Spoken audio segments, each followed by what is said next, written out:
Zariah, you the GOAT, boy. RT, you good, bro? Benzion, you the man. I've been doing this here, man. Crazy coming back, he cracked the sky, he come with fire. Babylon, yeah, it gotta burn, your papaya. Damn, where you read that at? It's in the Bible. I tell you what you're afraid of, a black messiah. Crazy coming back, he cracked the sky, he come with fire. Babylon, yeah, it gotta burn, your papaya. Damn, where you read that at? It's in the Bible. I tell you what you're afraid of, a black messiah. Christ, he coming back to save his people from the enemy. The same people stole us, then they sold us to the enemy. Came on a slave ship, shackles on my damn arm, yokes around my neck, on my feet, so I couldn't run. Meat shack.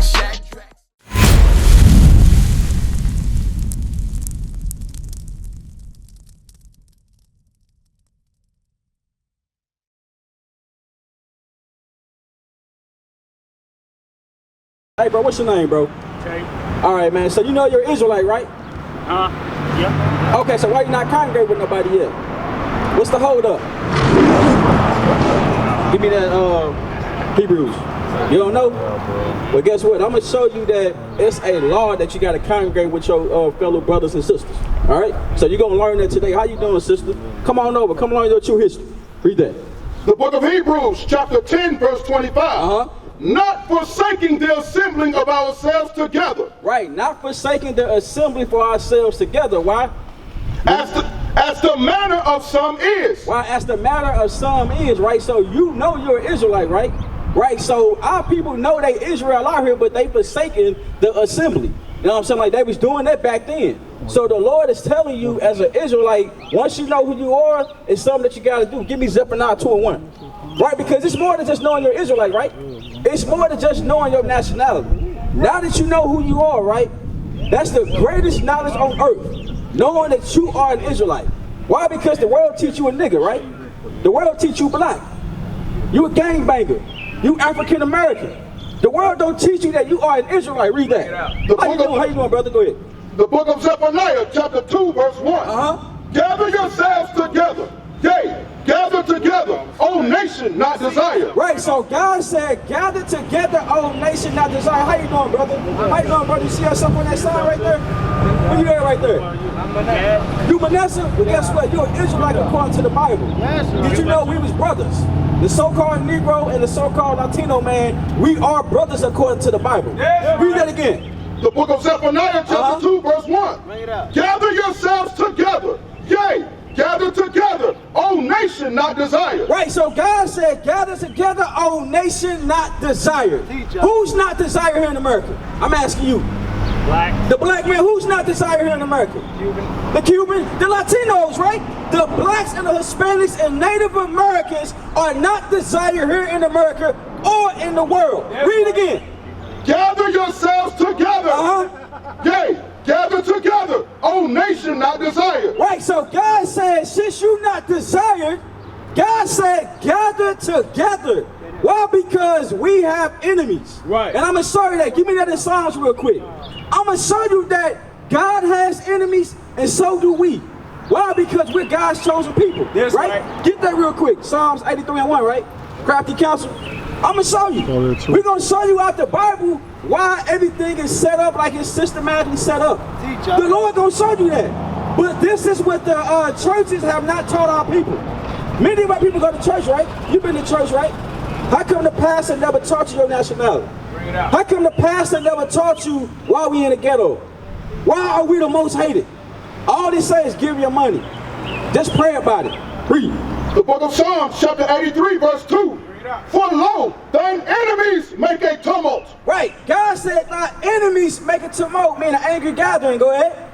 And they that hate thee. It's like they that hate thee have lifted up the head. They lifted up their head. Now they saying they the Jews, and now they saying God is white. Right. They lifted up their head. They took your history, our history, and say, you know what?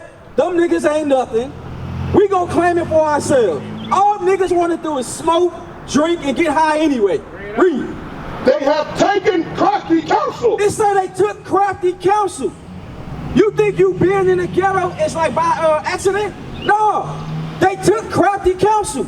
Redlining. Jim Crow. Right. They did all of these things to keep us oppressed. They took crafty counsel. But you know what we do? We love the so-called white man. Master good to us because he gave you a job. He gave you a car now. Now you can make some money. But read that part again. They have taken crafty counsel against thy people. Against thy people. Go ahead. And consulted against thy hidden ones. It's like consulted against the hidden ones. Who is hidden in every city in the ghetto? Us, right? But they have magnified the states, right? You go like to LA or whatever, California, they show you the nice beach, all of that, but they won't show you in the hood, the Jews are hidden. You understand that? In every city in America, if you want to find the black people, you got to go to the hood and look for a liquor store. You got to look for a city trend.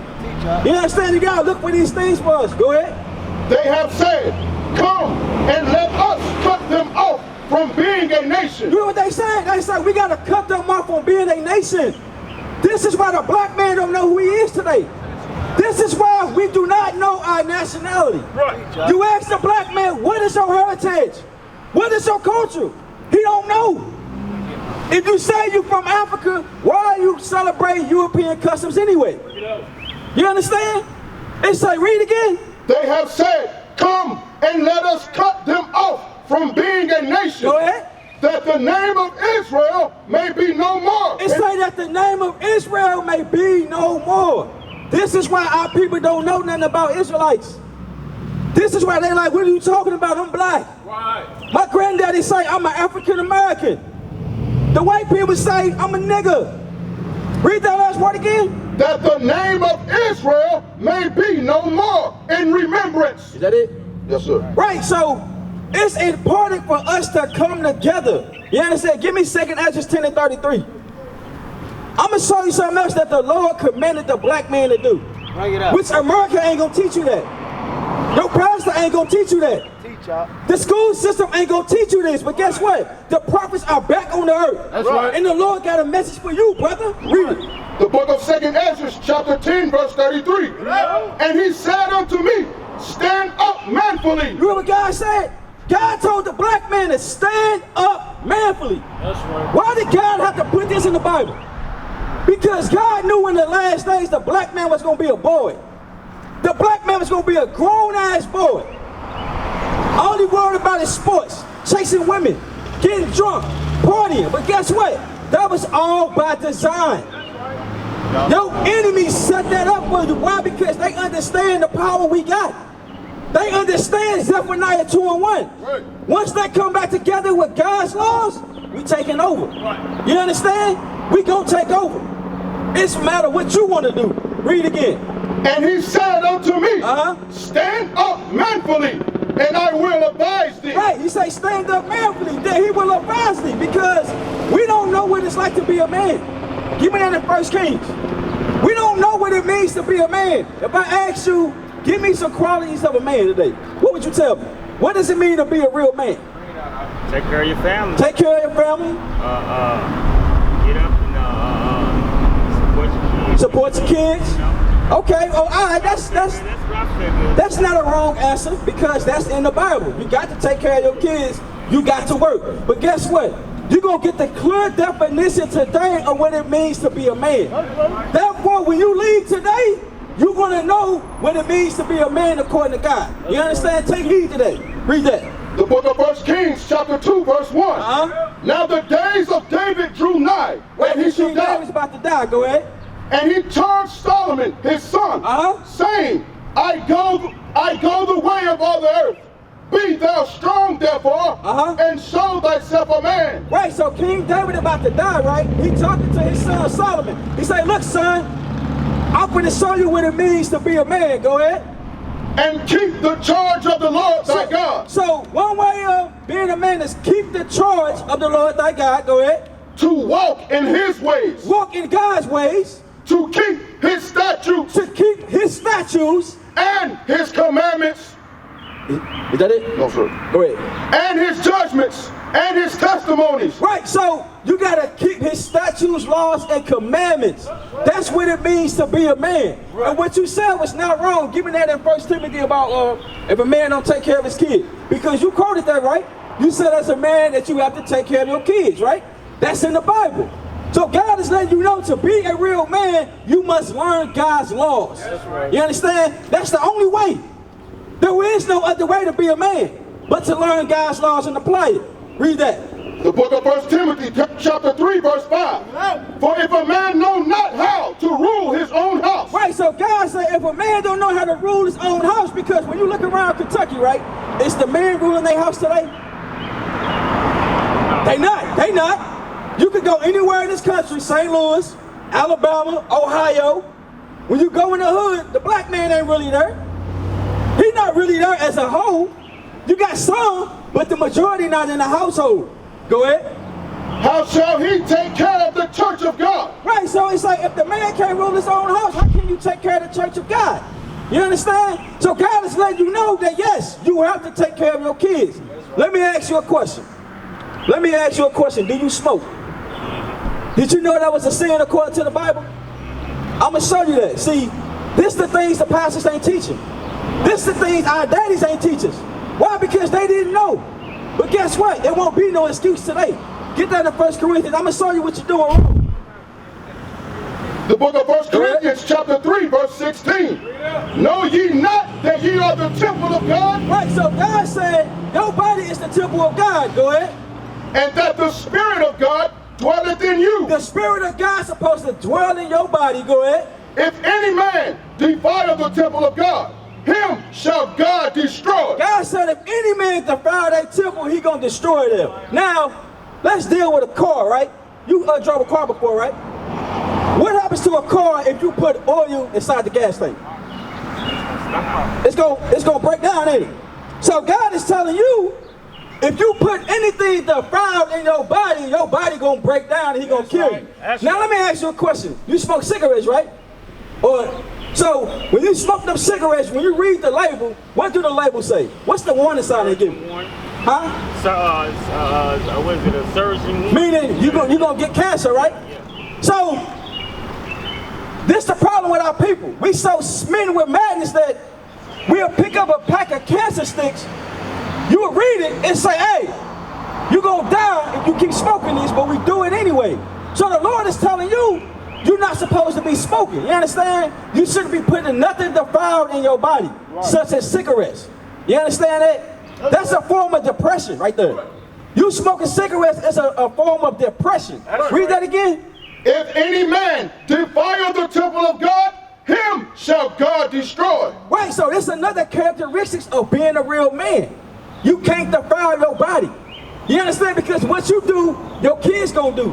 Or what you do, the kids in the neighborhood gonna do. Right. Why? Because we are one family. You understand? Even though they try to divide us up, we are one nation of people. Right. So what you put out, people gonna follow. So if you set a bad example of smoking cigarettes, what the little kids gonna do? You understand? And you know what the problem be? We only call on God on our deathbed. When that white man say you got cancer, what do? You call on God then, don't you? You want to go to church then, right? So God is letting you know, guess what? You can't smoke cigarettes, bro. So what you need to do going forward is stop smoking cigarettes. You understand? Now let me ask you a question. Are you married? Do you have sex? Okay, I'm gonna show you another law that you're breaking that's not being taught in our neighborhoods. Okay. Go ahead, you want to say something. What you want to say? Huh, you want to with one? Okay, well guess what? If you with one, guess what God wants you to do? Give me Hebrews 13:4. See, these are things that must be taught in our community. In order for us to fix our neighborhoods, we got to teach God's laws. Yes, right. You understand? And this is a law right here that is not being taught in the neighborhoods. Read that. The book of Hebrews, chapter 13, verse 4. Marriage is honorable in all. God said marriage is honorable. Now let me ask you a question. Is being married a good, is it being, not saying praise today in our neighborhood? Like to say you married, is that like a hot thing in our neighborhood, meaning, yo, I'm married, that's a good thing? Or is baby mama, baby daddy, have 5 different women, is being more pushed in our neighborhood. Right. That's being more pushed, right? So God is telling you one way to fix that solution. How you doing, brother? What's your name, bro? Yeah. Come on, man. Come out at me, bro. Let me ask you a question, man. Come here, man. What's your nationality, bro? Do you know? Levi. You Levi? Guess what? You an Israelite. I'm teaching this brother about the marriage law, right? Let me ask you a question. Do you think being married is a good thing? Yes. So, let me ask you another question. Why is it not being pumped in our neighborhoods anymore? Ain't no structure in the neighborhood, right? In the family, right? But who does it start with? It starts with the man, don't it? It starts with the man. That's right. Whatever the man gonna do, your woman gonna do, and your kids gonna do. Right. But guess what? Read that again. I'm showing a brother how to fix our neighborhoods. Because we gotta stop having baby mamas and baby daddies. Right. We gotta stop being on child support. That's right. We gotta stop having a broken family homes. Right. And one of the ways today is this right here. Read that. Marriage is honorable in all. So God said marriage is honorable in all. The world teaching the black neighborhood, nah, go get you a thought. Go get you a busted baby or whatever they call it. Then you go out here and you sleep with all these women and you catch AIDS. Or you got 5, 6 different kids, now you can't, you know what I'm saying, make no money. You on child support. Because guess what? The pastor ain't teaching that. Your daddy ain't around. Most of our daddies ain't in the house. Your mama probably single. You understand? Read that again. Marriage is honorable in all, and the bed undefiled. And the bed undefiled with your wife. Go ahead. But whoremongers meaning a man that want to sleep around or a woman want to sleep around. Go ahead. And adulterers, God will judge. He said God will judge. Now, I was just asking a brother, what's some ways God will judge you if you sleeping around with too many women? You tell me. You look like an older guy. What'll happen if you sleep around with too many women unprotected? Or just in general? Bring it out. Diseases, right? Babies. Then that mean you're not gonna be in your kids' life like that because you got 6 different baby mamas. You know what I'm saying? So these are things that's going on in our neighborhoods, right? Right. So you agree, or do you agree with this Bible right here where God said marriage is honorable? So this one solution would stop all of that, right? Right. Now let me ask you another question. You know what I'm saying? Do we hate each other as black people in our neighborhoods? Majority, yeah. What about you? The majority, right? There's a lot of killing going on, right? I'm from St. Louis, and I can tell just looking around Louisville, it ain't no different. But guess what? If we keep this one law, give me that Leviticus, this one law, that'll stop the murder. Right. That'll stop the hatred. But guess what? It's not being taught. What's being pumped in our neighborhoods? What's being pumped in when you deal with the social media, right, or the world, what's being pumped in the black neighborhood to how to be? Drugs, violence, right? You agree? I gotta be a gangbanger. I got to rob him. They got songs for sleeping with your wife. I'm about to go run up on this dude. You know what I'm saying? About to go rob, kill, all these things, right? That's what's being taught. But is that being taught in the white neighborhood? What about the Chinese neighborhood? What about the Arabs? What they being taught? How to be civilized, don't they? How to run a nation. But now when it come to us, we out of order. But guess what? Read that. The book of Leviticus chapter 19 verse 17. Thou shalt not hate thy brother in thine heart. God said don't hate thy brother in thy heart. That is a law. That's a law. Now do you agree? If you don't hate thy brother in thy heart, you won't want to rob him, right? You wouldn't want to fight him. You wouldn't want to steal from him, right? God said don't hate thy brother in thy heart. Back in the day, with Martin Luther King now, we had love for each other.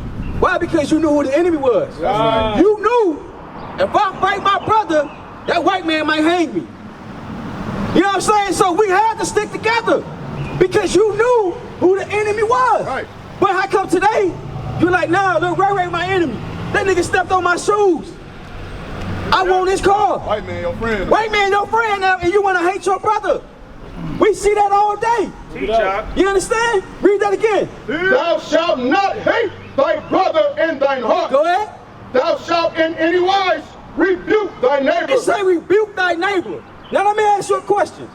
Are we correcting our neighbors? Meaning if your brother do something wrong, are we correcting them? Or what we do? No, we ain't. No, you want to correct them with violence. Brother do something wrong with you, you don't correct him, do you? You get mad, You get in your emotions and you want to fight. Instead of telling the brother, hey, what you did to me was wrong, I ain't appreciate that. You owe me an apology. You like, nah, I'm about to F this nigga up. I'm mad now. Why? Because you got hatred in your heart. Keep reading. And not suffer sin upon them. We ain't supposed to suffer sin on our people. Why? You gotta know God's laws to know if they in the midst of sin. Hey bro, you shouldn't be smoking. Hey bro, you shouldn't be eating that pork. You understand? Hey bro, you shouldn't break God's laws. Go ahead. Thou shalt not avenge nor bear any grudge against the children of thy people. It say don't avenge or bear any grudge. Let me ask you a question. Do we hold grudges one another? Do we hold grudges? I know I got an auntie right now, got a grudge against my other auntie 20 years ago. Don't we hold grudges? Don't we avenge? Let something happen to your homeboy. He get jumped. What happened? You called your homeboys up, right? Let's go slide on them. You know what I'm saying? We doing all the things that God told us not to do. And we don't see nothing wrong with that. You understand? But this ain't, but look, the pastor not teaching that. How come we go to church? It's a church on every corner. Why the pastor not teaching God's laws? This right here, now do you agree? This right here would stop that violence. If we just applied this law, right? Do you agree with that? Right, so I just gave y'all 2 laws. Marriage law, that'll bring the strong nation together, and the hatred law, don't hate thy brother. If we kept up 2 laws in our neighborhoods, guess what? We'll be unstoppable. There wouldn't be no need for jails. It won't be no need for the child support system. It won't be no need for welfare, Section 8. Why? Because we would do what God say. That's right. You understand what I'm saying? What is a nation? Nation is family. Nation is community.